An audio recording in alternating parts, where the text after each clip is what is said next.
Alrighty, ladies and gentlemen, another day, another canopy at Oz Canopies, which makes sense. Started baking bread. That would be a noteworthy thing that we're doing. Anyway, I digress. So today we've got a next-gen Ranger in here that's getting one of our fiberglass canopies fitted. It's going to have a color-coded white canopy. This car is Arctic white. Ask me how I know. I know because that's the only white color you can get in the next-gen Ranger. So Wildtrak. So it was fitted with the OEM electric roller shutter. Disappointing thing about these electric roller shutters is, unlike the manual ones, you can't actually on-sell them to any other customer because they're actually all wired to the car key. So their only response to the car key. Arguably, yes, you can actually just sort of wire up an independent switch on the inside of a roller, but the way that sort of the switches work inside the... Come around, John. I'll show you exactly how this sort of Wildtrak roller bits and pieces work. So you've got all the additional wiring, of course, so that's typically where your sort of wiring and all that type of stuff fits. And over here, you've actually got the switch to actually operate the roller shutter, right? So what ends up happening is if you want to sort of fit it on a Ranger, which would have to be a next-gen Ranger, understandably, it's actually pretty well integrated into its liner. So it does make it a little bit, how can you say, not very nice if you were to put it on something else, right? You need to figure out a place to put the switch, etc., and all that type of stuff. What's more important is the canopy that's going on there. So what we've done is, once you remove the sort of the Wildtrak roller, you've got this, I guess, underskin, if you will, of the tub. Typically on the XLT, XLS models, it'll have this plastic black cap covering. In our case, it had sort of the Wildtrak roll. So we've removed that. Now sort of the seal is going on. And then the canopy itself is actually designed to fit directly onto this sort of the tub portion of it, the painted tub portion of it. So whether or not you've got an XLT, whether or not you've got a Wildtrak, XLS, any of the trim levels, what we'll do is we'll sort of remove everything and get it to this bare metal before we put our foams and seals and all that type of stuff, so we can get the sort of the canopy on there. Additional bits and pieces that are going on this one, there's going to be some J braces fitted as well. I believe, does this one have the J braces? No. Okay, so even if you do have a Wildtrak from factory, the J braces will need to be fitted. Going through the J brace fittings again, well, I don't have a sample over here, but anyway, it's basically an L bracket that fits into this cavity over here.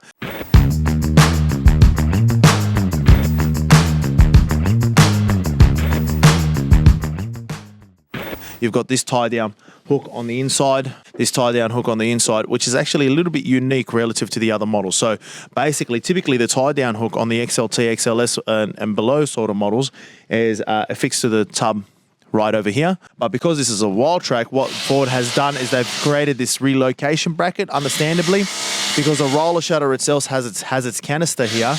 It does make it difficult or actually impossible to access a tie-down hook. So what they've done in the OEM application is put a little relocating bracket over here, right? So that your tie-down hook comes down just underneath the canister so that it's actually still usable. So what we're going to do, obviously all of that has to go for our tub canopy fitting, and we're going to sort of remove the factory bracket and fit an additional, or if we're going to maintain it, of course, we'll just sort of put the J brace behind this bracket over here. It goes into this sort of cavity over here, and then it bolts up underneath the tub so that you get that additional reinforcement to make sure that the front of the tub, so you can actually see how these tubs are manufactured, and I believe that's the reason why Ford recommends it. They're just kind of spot welded at the front and then glued, and the idea behind the sort of the J brace is to reinforce the side to the bottom so that you don't end up having any additional vibration that causes splitting in the tub, particularly at the top corners, which was actually a problem with the earlier Rangers, but they would typically split from the outside on the front corners once you sort of put a really an excess amount of weight on top of the tub. Anyway,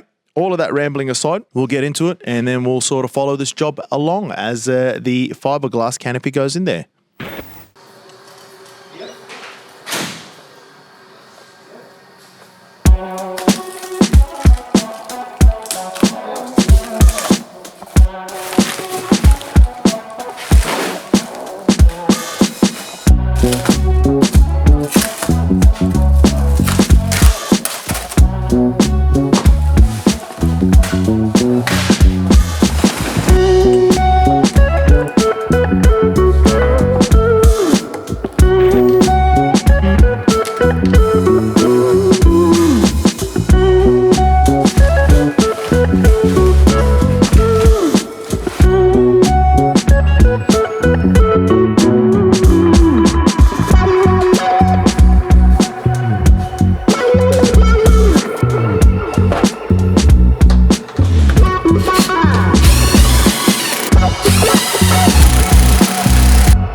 and everything is like that, is operating correctly. Doing a touch of quality control, of course. Alright, central locking, right. Too easy. Alright, nice. Alrighty, ladies and gentlemen, the big reveal once again. Professor Chris at Oz Canopies and 4x4 revealing another next generation Ranger canopy done and dusted. Okay, so this one is basically all standard specification. We've got lift up windows both sides. Boom, boom, twist them up. Look at that. Look at that opening right there. All the access in the world. These ones have got central locking on the rear door. Look at that. Look at the convenience of that. Locked. Unlocked. Bow. And also we also have a key override, just in the sense that if the car runs out of battery or if the central locking unit fails on you, you don't want to be in a situation where you can't get access to the back of the ute, right? Okay, boom, beautiful. John, come around, show the people what we've done over here. The canopy has, we'll put this tailgate up so that I can actually reach it.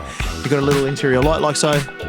All right, add that to the lights that are already into the back so the nighttime work is not going to be a drama at all.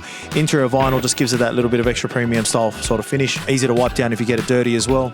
Central locking on the rear door, like I mentioned, a few little touches. We've got Stabilis gas struts at the rear, so these are very, very long lasting. And then many years down the line, if they do end up sagging, like most sort of canopy rear doors end up doing, they can be re-gassed, which is absolutely awesome. Plus, on top of that, we do have spares. But the one thing you got to be mindful of, you're probably not going to have to worry about that for half a decade, because we put the quality German Stabilis gas struts at the rear. All of this sort of running gear, if you will, is all stainless steel. A lot of people sort of don't do the stainless stuff. Water, this, especially the Australian harsh climate, you really do want to opt for a stainless steel fitting. You can have an overall look at the canopy, obviously, you know what I mean, made specifically to suit this additional protrusion that's on the next gen Ranger tailgate. So the fit and finish of it is very, very premium. You've got the lift up window on the other side. You've got something, the Arctic white color code from factory. Look at that, matches basically bang on. Another canopy done and dusted from Oz Canopies and 4x4, $2,900 supplied. It's a cracker price. I don't know if you beat that price. If you can find a similarly spec canopy at that price, we'll beat it by 10%. Maybe not 10%, we'll do 5%. We'll do 5% because I don't know if there's anything else out there. I'll do you a 5% discount, all right? Anyway, next gen Ranger, Oz Canopies and 4x4 fiberglass canopy, all sorted. We'll catch you on the next job.